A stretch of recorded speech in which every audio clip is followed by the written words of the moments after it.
All right. Calvin T.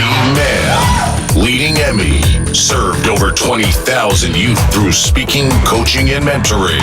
He has inspired us for years. Welcome to Emiy TV Podcast with your host, Calvin T. Mann, the Encourager.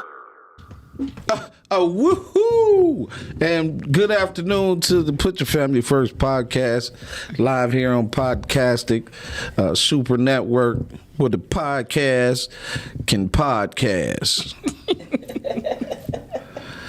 Right, this is Emiy TV. We come to you with messages about the family, endearing, and today we want to know how you feel after the Lions loss.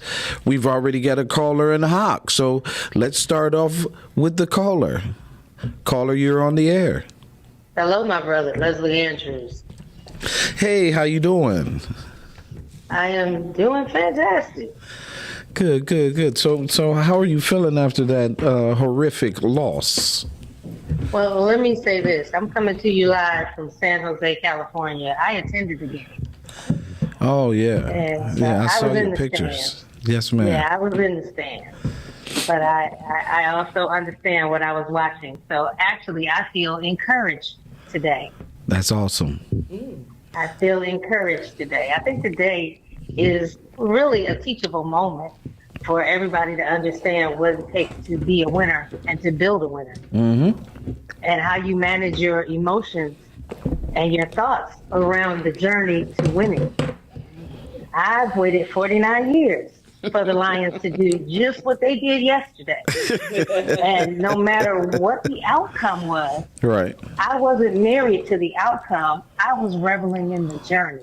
That's right. That's right. So no matter what I got yesterday, I wasn't going to be disappointed. Now, immediately after it happened, when I have to watch the trophy awards and the fireworks and the somewhat rude San Francisco fans, but I ain't mad because we probably would have been rude in Ford Field too. Right. But you know, I'm a big girl and I'm Detroit made, so I'm gonna take it on the chin. I'm not gonna change my clothes just because I didn't win. Right. But I will say this: if we're going to ascend to a place where we want to be in the discussion with all the other great cities in this country, then we got to understand what it takes to be both an excellent winner but an even better loser. So I'm not going to change colors on Dan Campbell because if we win as a team, then we lose as a team. I agree. And that's just it. Right. There were drop passes, interceptions, fumbles, missed assignments, misplays, missed officiating. It wasn't just about going to get the point. Hey, listen. Everybody, and that's the thing. The great thing about sports is we all have an opinion. It's not that we are willing to change, ready to fire the coach, right? We always see flaws in coaches and championships. I remember when Chuck Daly, I was telling the story, I was watching Portland with Scottie Pippen was beating Los Angeles, and they were up. And they were on a fast break. Steve Smith then stole the ball. They on the tear. They up by 25, 26 points. They about to put the nail in the coffin. And I'm watching the game, and Dunleavy calls time out while they were on a fast break. And his whole team turned and asked him why. And Phil Jackson got off the bench down 26 and say, we got him. And they went on and knocked them straight off. And my only thing that I've said with this guy is momentum. He has handed teams momentum when they didn't need it. And that is my only gripe. But what I find interesting is lest we forget that he is learning to be a champion too. Yes. It's not just the players on the field who are learning. That's right. Everyone is, it's not that you're learning how to be a coach. The same way if you have a job, they've already decided that you have the skill set to be a manager. But you still have to learn how to lead that group of people you manage. That's right. We're always learning. So Dan Campbell is also learning. And guess what? You can't roll with him when he gets you there. Like he did the same thing when the Rams game and it worked out. And then you want to fire him because he does it in this other way. No. I'm talking about the people when I'm leaving the station. I'm leaving Levi Stadium. And they talking about fire for his head. Wow. You know, we gotta. He's too big of a gambler, and we have to do this. And I'm walking and shaking my head because I had to remind myself, Leslie, Leslie, mind your mouth. You know your mouth is reckless, and you know your game knowledge is literally sterling. It's proven. Right. So I could really dress you down, and you'll be shocked that a woman of color is dressing you down outside Levi Stadium. Right. So I get it all in and just turn and walk away. But I'm not going to do that. That's right. Because guess what? Our fans are also learning how to be fans of a team that is growing and changing and winning. We only know how to be fans of a team that have always let us down and disappointed us. So my theme for today is I'm encouraged because I'm always learning. That's dropping those jewels, sister. Drop them. Drop them. That's it. That's spot I'm on. going to get on this plane, and I got Lions gear on today because I'm a bigger fan today than I was yesterday. All right. So So this is just a warning sign to pass me by. Don't poke the lion. Pass me by. Just say good game. I ain't Stephen A. Smith. I'm not. No, pass me by. And just assume that I'm wearing it because I'm a girl and I don't know football. I'd rather you do that. So please don't come over here and poke this Lion fan. Pass me by. Pass me by, because I'm sure what I got for you is not covered in your benefits. Pass me by. Pass me by. Salvage T. Man knows me. I come certified. Pass me by. That's right. That's right. But see, that was the reason why I wanted. See, you got to have the perspective, and a lot of people, they want to argue. My man called my phone arguing. Another guy texted me. I say, hey man, y'all missed the whole point of me talking about momentum. Man, you don't know, you don't understand. You going? Hey, I'm just saying, my point. I made my point clear. I've seen it, and I've come from it. I've lost games coaching because momentum shifts, right? I've had games taken away because of bad officiating. We got Persian on the ropes, Les, in Ferndale, on the ropes. I'll never forget this as long as the worst call I've ever seen in high school, college, or pro basketball. We got him on the ropes. Game is in the wing. We getting the offensive. The shortest guy on the court is getting an offensive rebound to put it back up. He pump fakes. The guy standing behind him falls back, and the referee, Hugh Jewell, calls offensive foul and literally hands the ball game to Persian. And we have been thumping with Persian year after year. This was the year. We got 3-4 Division I ball players. We in the game. Mm-hmm. And that one call took that whole game away from us. They had to get security for Hugh Jewell after that game. The people was outside. But isn't that life, though? Isn't that really what? This is a larger, when you look at it on the granular level, yeah, it was a football game. But on a larger level, it truly is an edict about life. Right. You can either assume responsibility or assign blame. I like the fact that Dan Campbell went to the podium and he said he doesn't regret a thing, nor should he. Because in that moment, he made a choice. Right. And the choice was made, but the execution was not his. Yes. So he didn't throw his team under the bus. He made a decision. He still stands by his decision, and he stands by his team. We as fans, either we get the big picture or we don't. Man. Because heartbreak is a choice. My heart's not broken. Jared Goff. How about Jared? I fell in love with Jared Goff last night. Absolutely. After his conversation him out on several different occasions. Like if we were friends, you wouldn't know it. At the podium, though.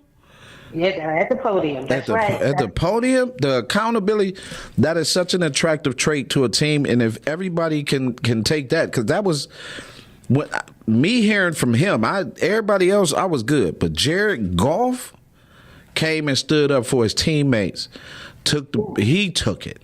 He didn't he's a hell of a ball player. He took it.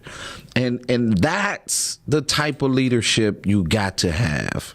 Yes. You got to have and that. these Facebook Fairweather fans, they have an untrained eye, so I have to issue them some grace because I know what I was looking at. Right. And those who know, and they have to give grace to those who are just emotionally caught up. But what you're not going to do is act like you don't understand what it means for things not to go as planned. Right. If you don't know that in your life, that's what happened yesterday. They didn't go as planned, but all plans work out. Mm-hmm. So, like I told everybody, talk to me today. Otherwise, I'll see you in August. Because I got to get ready for the draft, and then I got to watch the combine, and then I got to watch. Because I'm not brand new. I've already dedicated my life to this. So the decision has already been made that I am an NFL fan. And an educated one. So I got business to take care of. Yeah. I'm waiting on the call right now. My man said he trying to get me to the Kansas City Super Bowl, the game. He said he I don't know if he going to do it now. He said maybe fall. But I'm waiting on that call right now. I can't do it. I can't watch two teams that I have absolutely nothing in common with and really don't wish them well. I'm not like that. I understand. I'm a Mahomes fan. I'm not. Yeah, I'm a Mahomes fan. I haven't bought any championship gear, no sport, until Mahomes. That's the first time I bought a hat and a shirt. And I can't even tell you why I'm not a Mahomes fan. I think I'm just being petty. But, self-awareness is important. I own every aspect of my very dynamic and very unique personality. I just don't like it because I don't have to. Right. That's right. And that's absolutely okay. It is okay. It's more than okay. Yeah. Because I was telling San Francisco fans, because we were surrounded by them. I said, good game. Get it now, because this is about we're going to come back, and it's going to be twice as hard, and it's not going to matter. That's right. Because I'm going to enjoy it twice as more because of the way I feel today. What I feel today is going to make the next set of victories even sweeter. That's right. Because I move in faith. I move in educated faith. All right. I'm okay with today, but watching Kansas City and San Francisco, I ain't doing it. I'm going south. Don't let me catch a nice little film on a flight somewhere. I might not even be in this hemisphere fooling with y'all. And it's the week before my birthday too. Y'all get ready to ruin my birthday. But that nonsense, because I take all of February, and it's a leap year, so I get an extra day. And you think I'm gonna waste it on that? Oh no, sir. No, sir. Not me. No, sir. Leslie, I got to run. I got a 1:30, but y'all keep doing what you're doing. I just want to tell you safe travels, too. Thank you. Yeah, you already know how I feel about you and your work and Emiy, and I only wish that just know I'm always speaking your name in rooms where you are not, in the hope that you will be lifted to where you need to be. Well, thank you. They just gave a brother that love in Washington D.C., and I'm still trying to really. I think that was the most beautiful thing I've experienced in this process, and I'm grateful for it. I'm gonna leave you with this though. I did talk to someone who is a multimillionaire. And I said, I'm just curious as your kids are grown, whose other kids you going to sew into? If you're looking for one, I got a video, and I sent them your YouTube video. Wow. Because, see, I don't have any children. So I'm at this point where I have to build a legacy. One of the parts of my legacy is just to invite others to continue to build on theirs, even after they think their work is done. Love you. I absolutely You can do whatever. You don't have to take my advice, but you will follow my example. You don't have to take my advice, though. That's right. So I got work to do too. I got Emiy work to do. I got other work to do. I got to get in. I ain't gonna tell somebody to do something that I'm not prepared to do myself. That's right. But even if it's just by spoken word in lieu of an actual deed, it gets done. Peace and blessings, family. I got to go. Love you. Love you. Travels. Bye bye. And that's how you kick off a show, baby. That's what I'm talking about.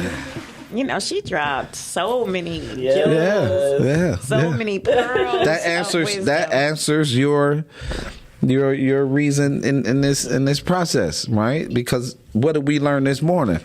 Even in failure, there are blessings. There is an intent, and that is for sure the example of what was just shared. You know what? It made me think about. It really made me think about little league sports. It made me think about high school sports. And when you talk about how the fans react to a win or a loss or a setback or a misstep, how people respond. And there's one thing to be a fan, a diehard fan, or a parent, or a diehard supporter, but your conduct is never excused in those spaces. There is no excuse for misconduct in those spaces, because you still have to be who you are. You still have to be that example. And how you respond, you should also have an anticipation or expectation that other responsible adults will respond in a responsible way. But there have been so much violence around little league sports, high school sports, and it often comes from the adults, not even the kids. But we're teaching them how to be fans. We're teaching them how to be supporters with our behavior. And so as long as it's acceptable, that means it's going to continue. So we have to be mindful not to forget that we're setting an example of what team and sportsmanship looks like by how we respond to situations. And I think she really dropped some of those jewels, and it made me think about that. It made me think about all the leagues, the PAL leagues, and those types of organizations that on large mass scale are dealing with our children around sportsmanship and teamwork in sports. So we have to be mindful of that and create a culture of sportsmanship and respect around, how far do you go? How far do you go? And I think today, as people are coming down off of the high of our amazing Lions team and the character and the strength of character that they showed. They showed a little bit of what they were, although they were a bit distressed, they have every reason to be proud of how far they've gone. They have every reason to be proud that they have united our city in a way that has not been done in sports in a while. To bring us together, to be on one accord. Now let's continue on that one accord as we bring peace to the space, awareness to this space, opportunity to this space, because it's not over. And depending on how we conduct ourselves over these next few months, when we have the draft coming here, we want people to come. We want people to infuse into our economy. So we have to be mindful of how we can, conduct ourselves over the next couple of months. Well, yeah. And to be clear, right, this is sports. And people are bought in, invested, especially since you've seen the increase of gambling. So you really got a lot of emotion, right? But I love my son. I love his take. Before the ball was ever thrown up in the air, he picked San Francisco, right? And he said the Lions is going to make an emotional decision that will cost them the game, Dad. I'm going with Frisco. And he sat at the stadium yesterday and watched it unfold and was like, got him. He knew, as good as it was, he said, and this is two-man. Two-man won a lot of championships, a lot of football championships. You know what I mean? Like, he been to 6 of them, right? So, 7. He went to, 8. I think two-man played in about 8-9 championship games through his football career, between 6 in little league and 3 or 4 in high school. Right. And so he kind of understands, right, that, it's like Jared Goff said, you can't be so into the moment, you got to be balanced. I think Jared Goff balled out yesterday. I thought as a quarterback for a team, I thought he balled out yesterday, for real, especially in that moment. You one game away from the Super Bowl, and that's another reason why people are so emotional. We won 2. Now, think about this. They hadn't won 2 playoff games in years, and that was my point. I was like, they knocking off goals. And that's how I was picking them over San Francisco. I was like, they hadn't won on the road in the 9, 10. Oh, they about to knock these boys off. And when they came out the first half, they had them boys in the bag. And so it's a tale of 2 halves. In the first half, they turned it over. In the second half, you turned it over. So it's a tale of 2 halves, but it's also, right, it's also a collective process to win as one. It's a collective process. All year long, people have been yelling and screaming about the defensive coordinator. Unlike y'all still yelling and screaming about the defensive coordinator, y'all in the championship game with the same guy. Right. Mm-hmm. Y'all want to fight a defensive coordinator. He got 3-4 rookies on one side. He got a 2-year, second-year player on the other side. He got a rookie linebacker. He got a 2-year DN. His other DN is a rookie on the other side. He got a 2-year defensive tackle.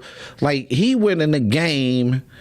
They going in these games with young guys. And so you have to protect them in victories. And that's another thing that falls on this coaching staff.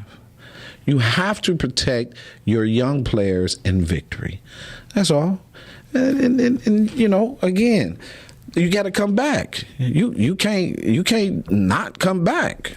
You got to make it happen now, because the expectation is there. And as he said, every team in the NFL coming for your head. You're not playing no powder puff schedule this next year, right? Next year your schedule is going to be pretty tough. So you're gonna see some things. You're gonna play some teams, and you're gonna have to come with it.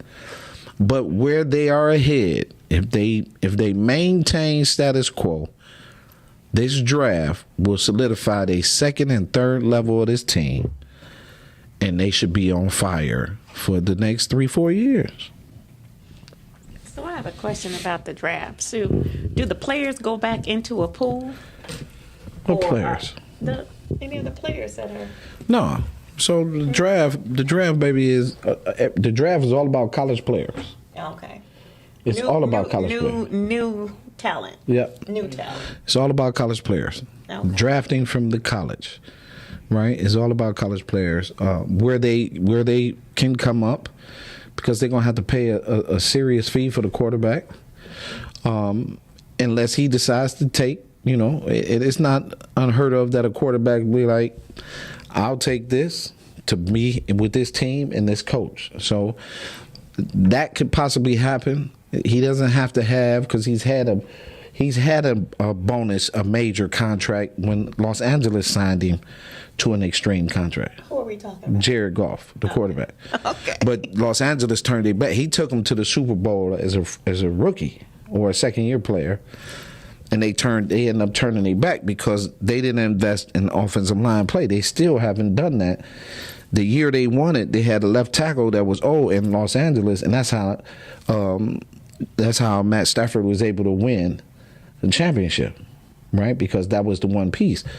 They didn't put Matt Stafford in his grave last year with that same team because they didn't have a line play. This year he had a little bit more help on the line. Right, I saw that. And so and I'm nowhere near expert. I saw that. Right. And so, going into the draft, they look incredibly good. Brad Holmes was the executive of the year.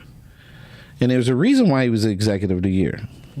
Everybody criticized his 4 picks. All 4 of them picks was on that field last night. All 4 from this last draft. All four of them picked. Tight end broke records. Branch interception. You got the linebacker from Iowa, and you got Gibbs, the running back. All four of those players were immediate contributors to this success.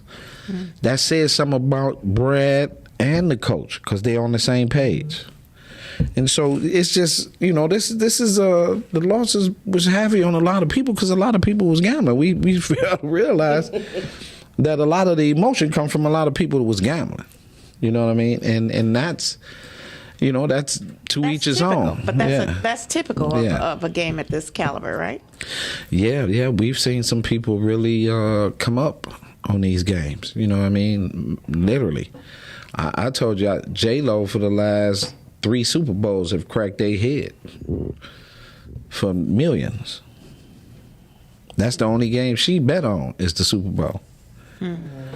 And she's cracked their heads for millions. For real. Like, you could Google that. J-Lo gets off when the Super Bowl comes, right? She picks her teams. But, again, going into the after the loss, a lot of people calling for him to be fired is not it. I just called to say he need a game manager because somebody could have easily said to him right there, you need to take these 3. Take these 3 points right here. Now, people coming up with all this. So, speaking of, I'm sorry, I didn't mean to interrupt you like that. I would like to hear some of the things that you are hearing, because I know you're in all of these sports groups and all of these men's groups. So what are some of the comments that you're hearing on both sides? Well, a lot of people were very upset, as you heard Monique say. Even her husband was upset he didn't take the 3. Mm-hmm. Gronk, you saw him last night on CBS when he said, gambling paid off to get you here, but it's also the thing that cost you the game, right? Mm-hmm. And that's fine. You will learn from that, as stated. But you take that 3. I've watched championship football, and in championship football, every point counts. You don't leave it on the field. Although you've had success 4th and 2, you up 24-7. You take that 3 because that helps sustain your team. Because you got a young team, you need to protect them. You take that 3, you protect them. Now when you kick the ball off to San Francisco after taking that 3, you still have San Francisco in doubt about their own ability because they're being dominated, and they've lost 3 of the last 4 of these very games.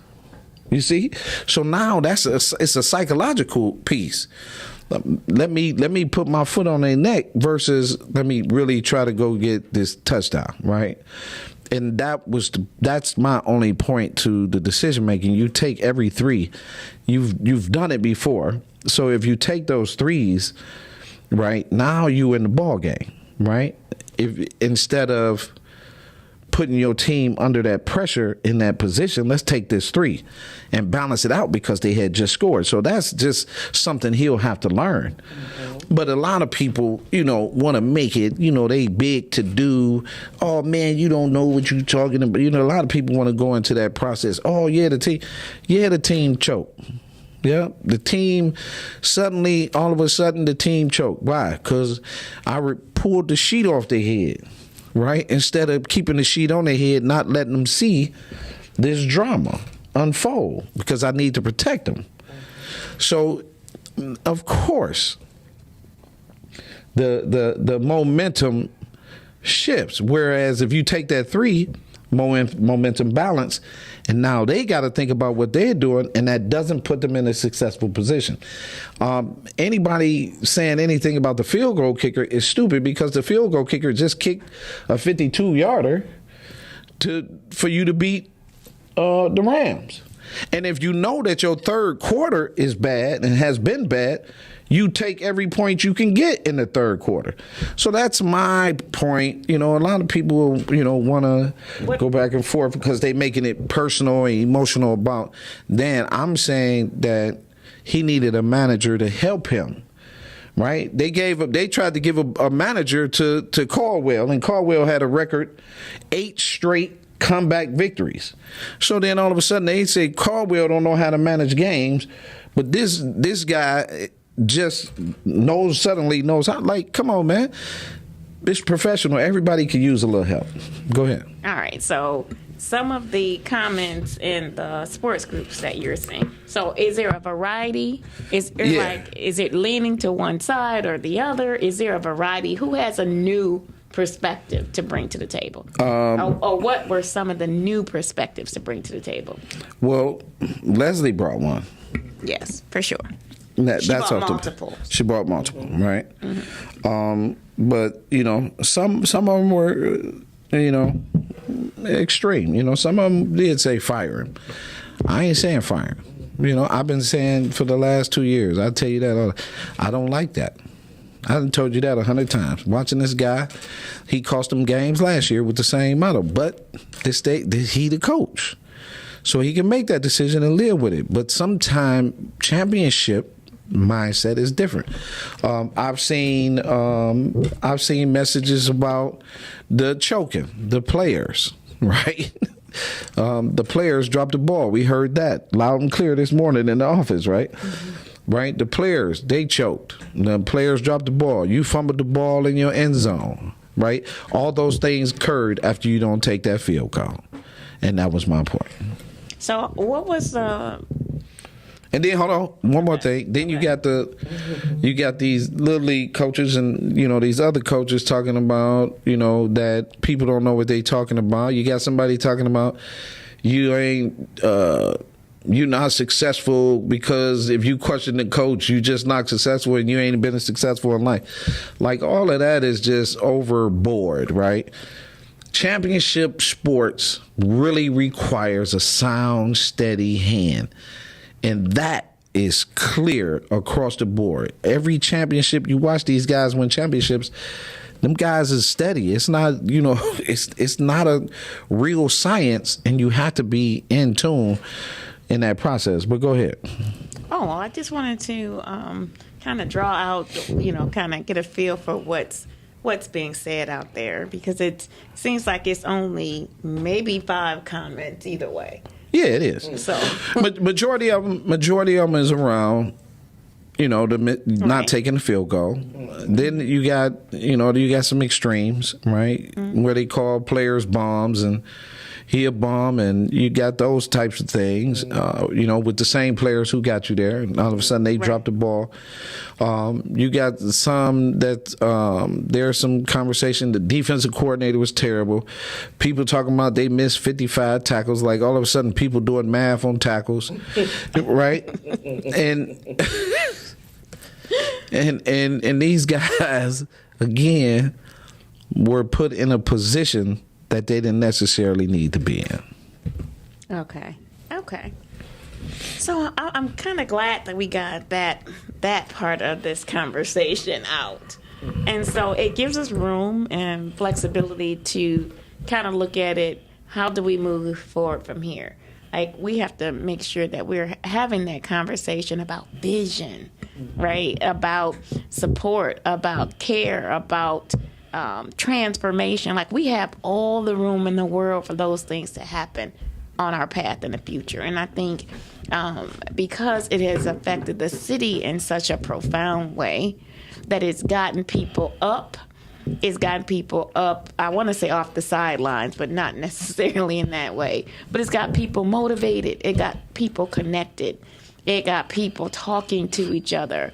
When you see another Lions fan on the street, you're more likely to say hello. Mm-hmm. You might go Lions. Like you saw a level of camaraderie. I have saw a level of camaraderie that I can't say I've seen in recent history.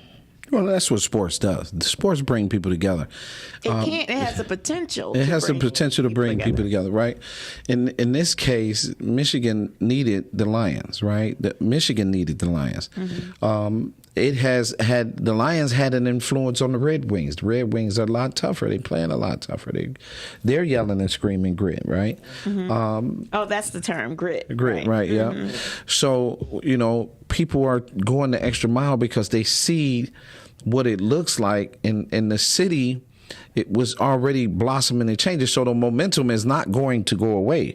We are in the middle of some great momentum. As a city, as a state, as a people, the issue is going to be, right, coming down through this process. How do we get out of the isms, right? Because Michigan still remains one of the most racial impacted states in America, right? So how do we get out of the isms, and how does this team assist in us getting out of the isms, right? And I just gotta say this because I think it's important that we understand. Across the aisle is a person that we have to really get to know, and we got to remove that judgment piece and really open ourselves up to help one another, and that's the difficult part, because behind all the sports and the games and things like that is these biased rooms and biased situations. So I'm praying that, for me, I want to see it impact the entire state around the results around families and supporting one another instead of judging and condemning and playing the racial game and the MAGA versus the blue, the liberal versus all. I'm tired of that. Right. And so, I mean, there are a couple of things. So, Emiy Apparel, the win as one Detroit, like to win as one, not just relevant to sports, but how we come together as family, how we come together as people. And I think once you have a foundation of a common ground, I think the Lions helped us to get to another level or a new outlook of a common ground. We can come together around our sports team. And it did not matter what color. It did not matter what gender. It did not matter what orientation. It did not matter what age. There were babies with little onesies with Lions gear on and little drawings on their faces. Yeah. There were people who painted their face two colors, right? Well, yeah, and so gray and blue. And so the team represents that, right? You got white head coach, black defense coordinator. You got running backs. You got this team was very diverse, and they're loyal to each other. Right. That was the most impressive thing about this team. Yes. From Brad all the way down to I'm talking about the loyalty where they even traded the running back to Philadelphia because it was his home. That is incredible leadership, right? Well, we'll take a 4th round pick because he needs to go home. One of the coaches, his mom was sick. They let him take a job. They let him go. They didn't force the contract. They let him out of the contract, let him go be with the Carolina Panthers so he can take care of his mom. He was closer home to his mom. This Lions organization, team, process is what we all needed. Now, if we can duplicate them, right, and get out of the space of the other garbage, this would help lead us and so the environment would be healthy. But it's crazy, but that's how it should be.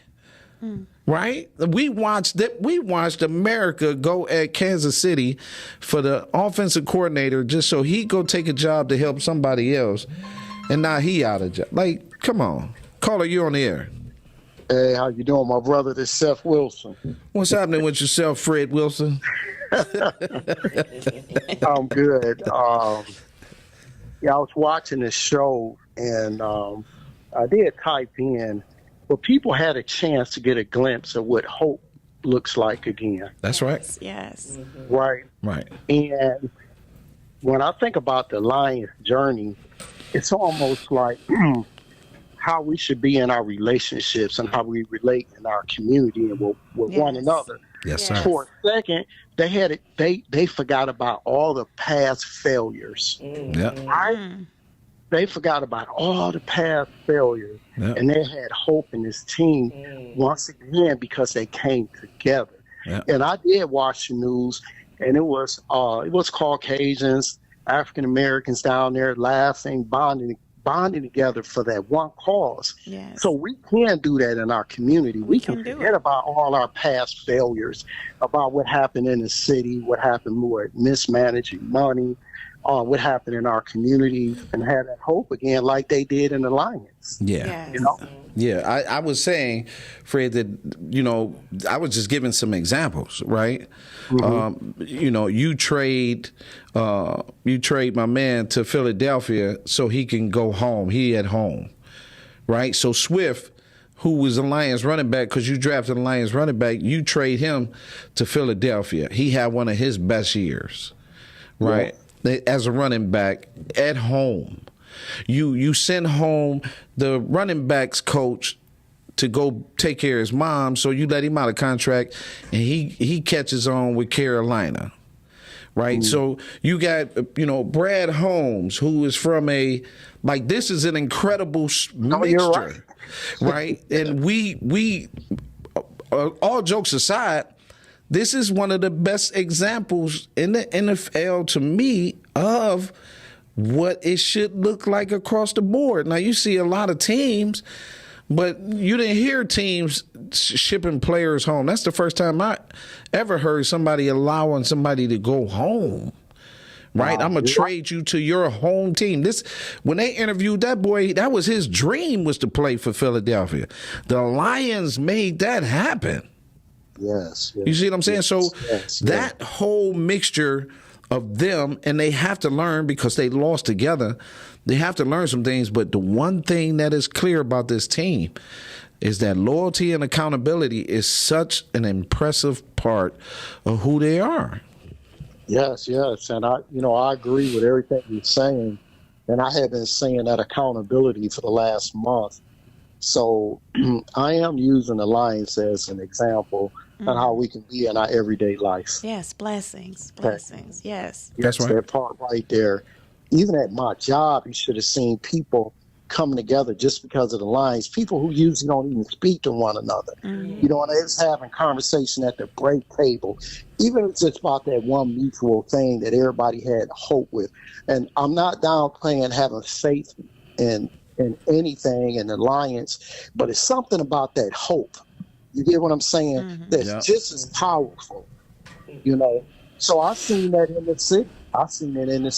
And I've seen people come to work today a little disappointed. But you know what they said?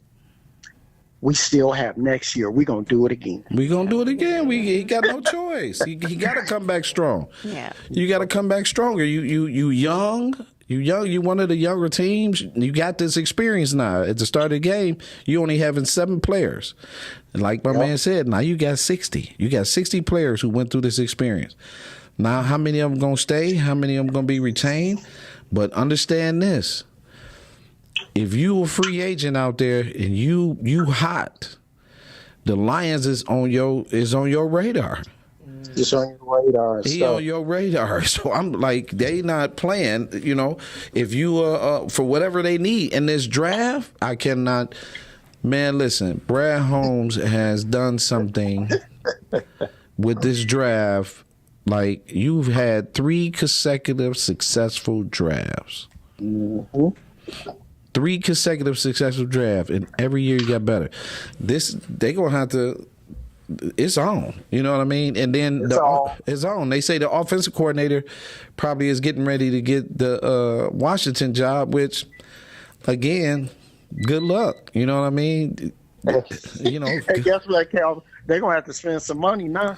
Yeah, but they got it. They under the cap. They got it. Yeah, they got it. Yeah, That's why them ticket prices went up too.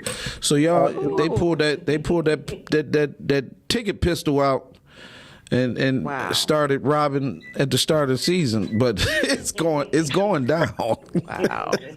And I love you guys. So I'm usually a little bit busy, but I said I was going to make a point to slow down and watch it.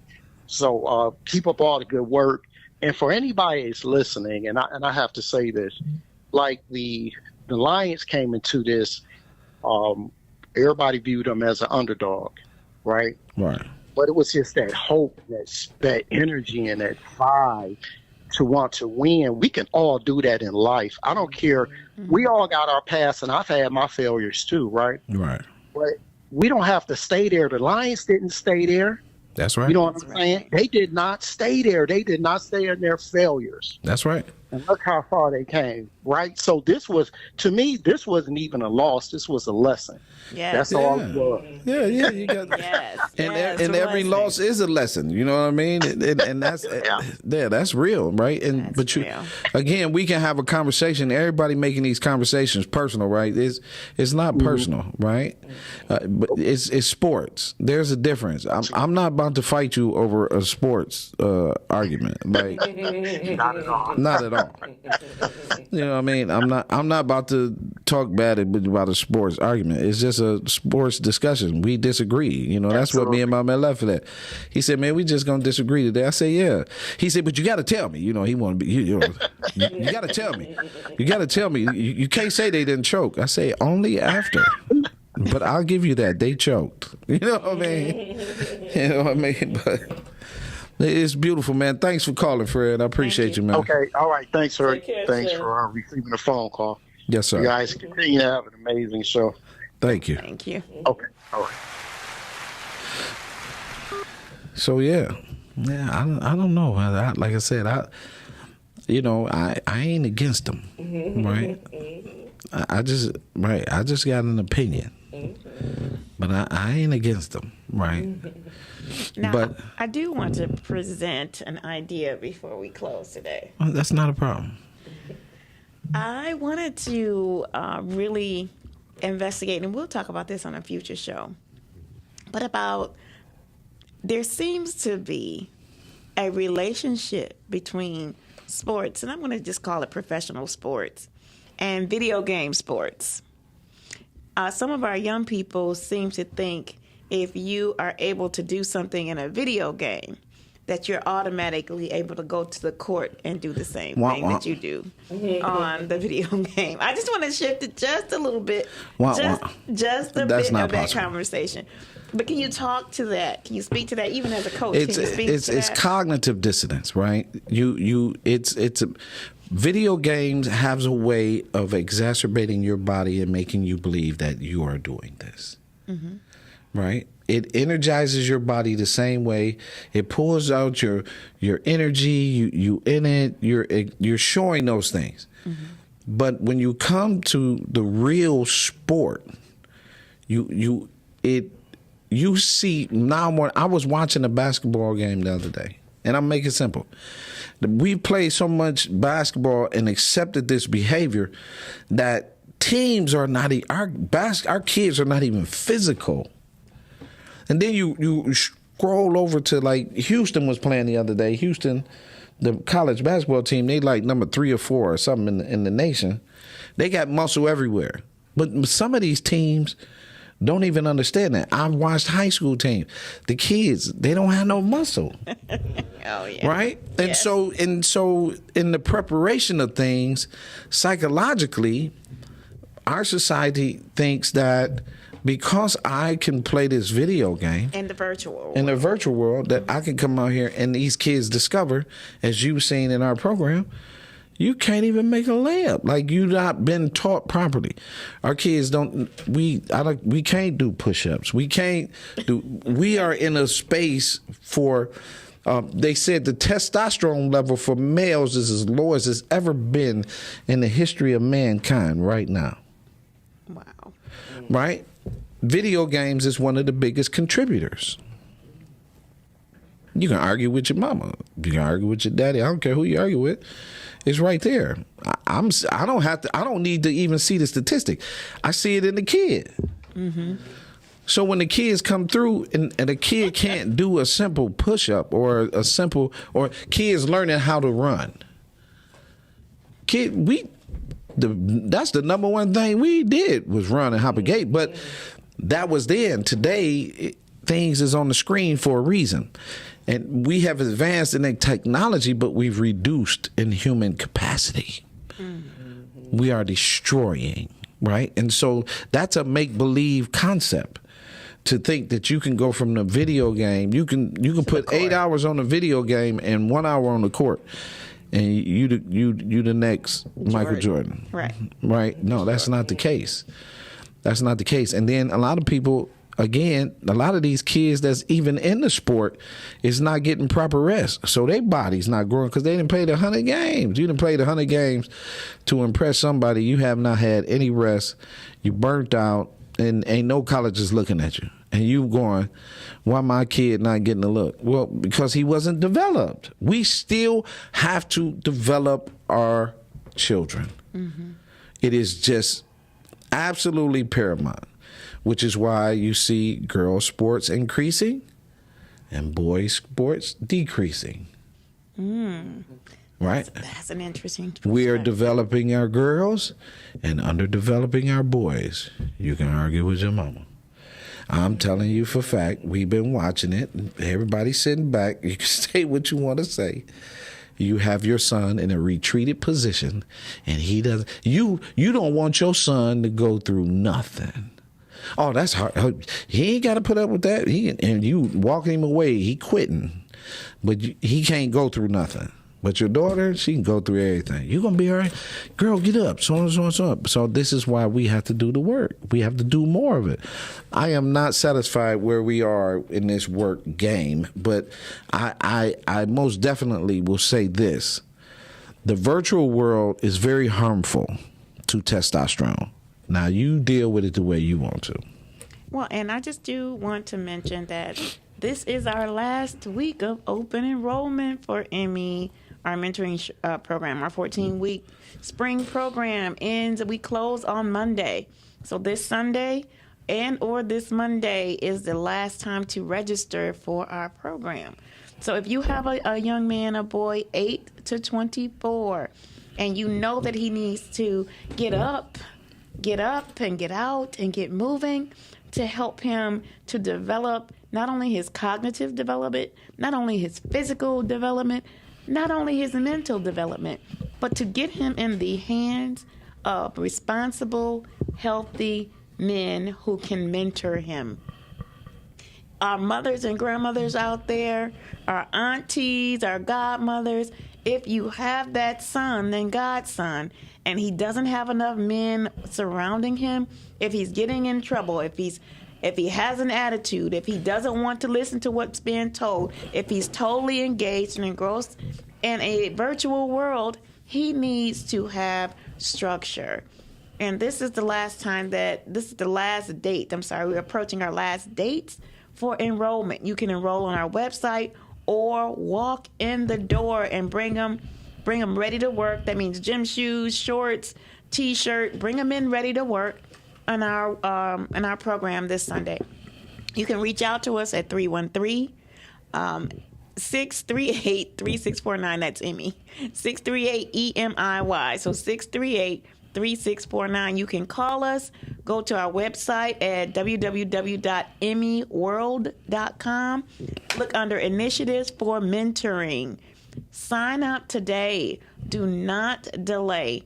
If you want to see your son finish the school year strong this year, if you want him to thrive in sports this year, bring him to a space where he can be cultivated and his character can be developed. His character can be developed. And you can ask any coach, one of the top priorities for them is not just their talent, but their character. They can have all the talent in the world and no character and be of no use to a team or to your family. So we have to make sure that we are making the concerted effort to make sure we put our boys in good hands. So I'm sorry, I needed to make sure we had that opportunity to share. That's fine. Tell them where they can get you at. You can reach me at yourinspiredjourney.com.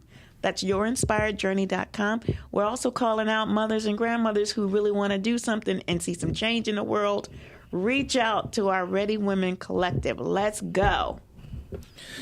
So, thank you.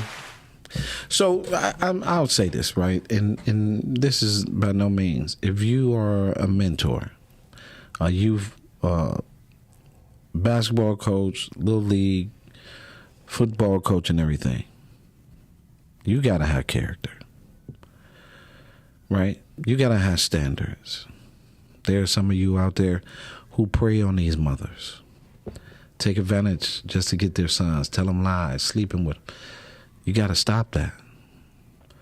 We cannot have men breaking the boy's heart twice. In our mentoring program, there's no fraternizing. We don't do that. We literally vet our volunteers as our mentors, that they understand there is no fraternizing. We even tell the parents there's no fraternizing. It's important for us to have a standard in how we carry ourselves. Getting high in front of the kids, getting blowed and just sitting around and thinking that that's supposed to help the kid, that's poor character. That's not good for the kid. The kid has got to be able to go somewhere where these things are not happening. Because if they leave the home where that is going on and then they come to the field where that's going on, that's a problem, right? We just talked about how important team sacrifice and unity that the Lions has brought to this area, how important that is. We just talked about the loyalty that they had to one another, the team, the coach. I remember the coach stepping up for the defensive coordinator and the team stepping up and the owner stepping up for the coach and got you here, got you to this place. Diversity amongst that whole staff, right? Unity within the stadium. This must be the standard for every little league, small youth. If you're going to volunteer, don't volunteer where you getting high and just to come to the field and run your PlayStation plays. Get your butt to a coach's clinic, get some more information, because it's so important that you're handling these young people. It's important how you carry yourself in handling these young people. With that being said, my name is Kelvin Mann. Go Lions. Good luck next year. And I truly appreciate you listening in. This was fun. You can reach me at calvintman.com. Shout out to mentor.org for looking out. They just sent another email. And I just want to make sure that you understand that we are doing nothing but continuously to escalate up toward the restoration of family. You guys have an awesome week. See you next Monday. Our guest will be Joseph Williams, the architect. I call him Papa, Dada. He's the man when it comes to return to citizen, and we're going to have him in next week. God bless you and encourage me. I'm young. Peace.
Every person,